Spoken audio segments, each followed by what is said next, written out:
오늘 하세나 본문은 마태복음 24장 36절에서 51절까지의 말씀입니다. 그러나 그날과 그 시각은 아무도 모른다. 하늘의 천사들도 모르고 아들도 모르고 오직 아버지만이 아신다. 노아의 때와 같이 이 인자가 올 때에도 그러할 것이다. 홍수 이전 시대에 노아가 방주에 들어가는 날까지 사람들은 먹고 마시고 장가가고 시집가며 지냈다. 홍수가 나서 그들을 모두 휩쓸어 가기까지 그들은 아무것도 알지 못하였다. 인자가 올 때에도 그러할 것이다. 그때에 두 사람이 밭에 있을 터이나 하나는 데려가고 하나는 버려둘 것이다.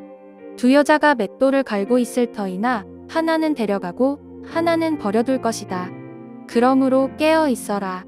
너희는 너희 주님께서 어느 날에 오실지를 알지 못하기 때문이다. 이것을 명심하여라. 집주인이 도둑이 밤 몇 시에 올지 알고 있으면 그는 깨어 있어서 도둑이 집을 뚫고 들어오도록 내버려 두지 않았을 것이다. 그러므로 너희도 준비하고 있어라. 너희가 생각하지도 않는 시각에 인자가 올 것이기 때문이다. 누가 신실하고 슬기로운 종이겠느냐? 주인이 그에게 자기 집 하인들을 통솔하게 하고 제때에 양식을 내주라고 맡겼으면 그는 어떻게 해야 하겠느냐?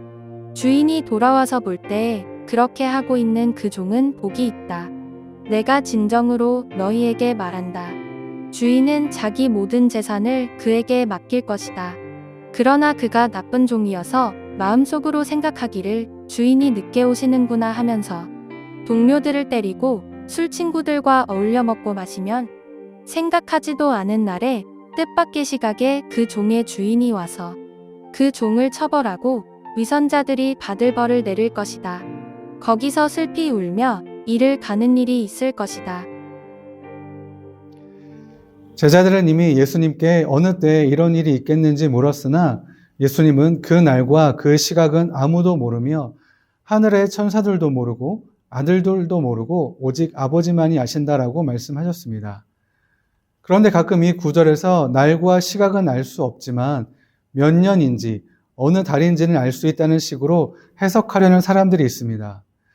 예수님께서 이런 말씀을 하신 이유는 우리가 대략적으로 종말의 때가 언제인지 짐작할 수 있도록 힌트를 주시기 위함이 아니라 그때는 정말 모른다는 것을 강조하신 것입니다.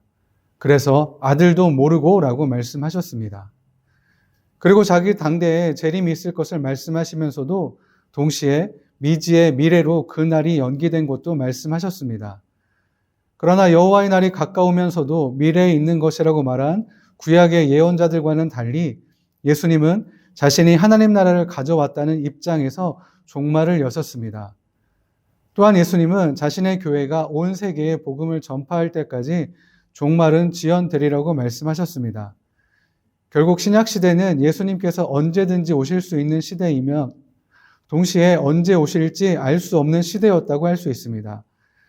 37절에서 노아의 때에 사람들은 먹고 마시고 장가가고 시집가며 지냈다는 것은 육신의 소욕을 따르고 현세적인 것에 마음을 쏟으며 영적이고 내세적인 문제에는 전혀 관심이 없었다는 것을 보여줍니다.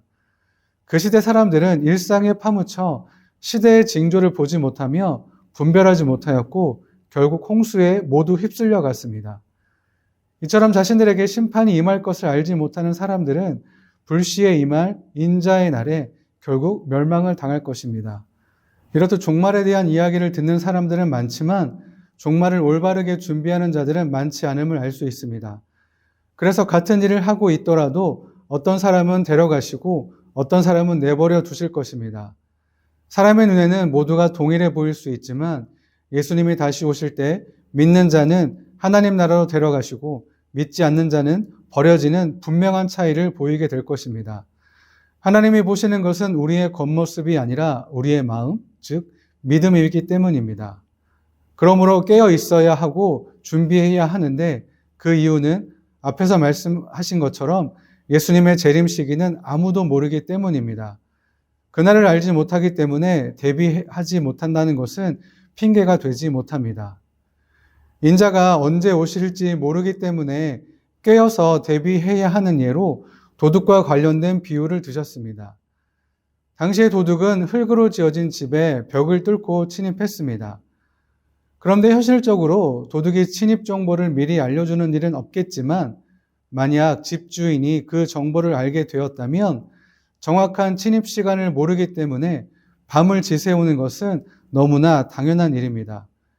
이처럼 도둑이 밤에 어느 시간에 올 것인지에 대해서 정확히 알려주지 않는 것처럼 예수님도 예상할 수 없는 때에 오실 것이기 때문에 우리들 역시 밤새 집을 지키는 주인처럼 깨어서 예수님이 다시 오실 것을 준비하고 있어야 합니다. 그렇다면 깨어서 준비한다는 것은 무엇을 의미할까요? 그것은 바로 예수님을 늘 바라보며 하나님과 친밀한 관계를 맺으며 성령님의 인도하심에 늘 민감하게 반응하는 것이라 할 수 있습니다. 이렇게 깨어서 준비하는 종은 복을 누리고 주인에게 인정받으며 더 큰 일을 맡게 될 것입니다. 그는 주인이 보지 않더라도 주인이 맡긴 대로 하인들을 통솔하고 제때의 양식을 주며 충성스럽게 주인의 명령을 이행했기 때문입니다.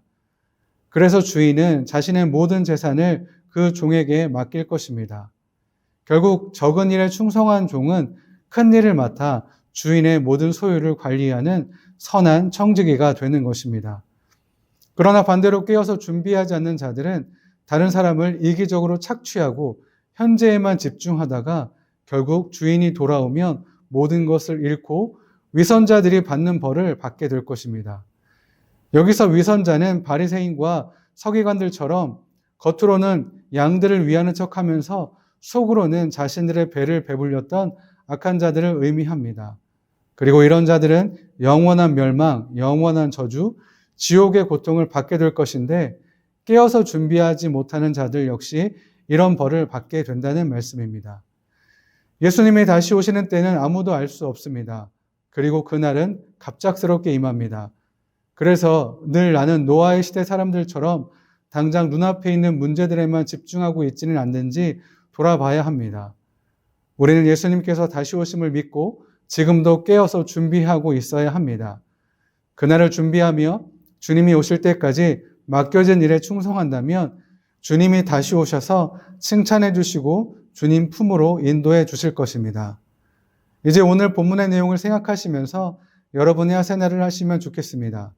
본문에서 발견한 하나님, 예수님, 성령님은 어떤 분이십니까? 그에 반하는 세상은 어떤 모습인가요? 그런 세상에서 나는 어떤 모습이어야 할까요? 이 질문에 답을 하시며 더 깊은 묵상의 시간이 되시길 축복합니다.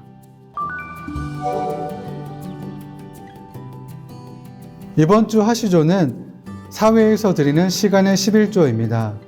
이번 주 동안 먼저는 뉴스 기사를 보고 짧게 기도로 바꿔보세요. 불평 대신 절제된 말 한마디를 선택해 보세요.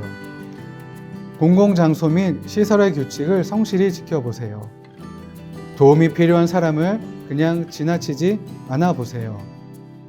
작은 나눔 하나를 실천해 보세요. 마지막으로 오늘 나의 선택이 그리스도인다운지 돌아보세요. 오늘의 하시죠. 함께 하시죠.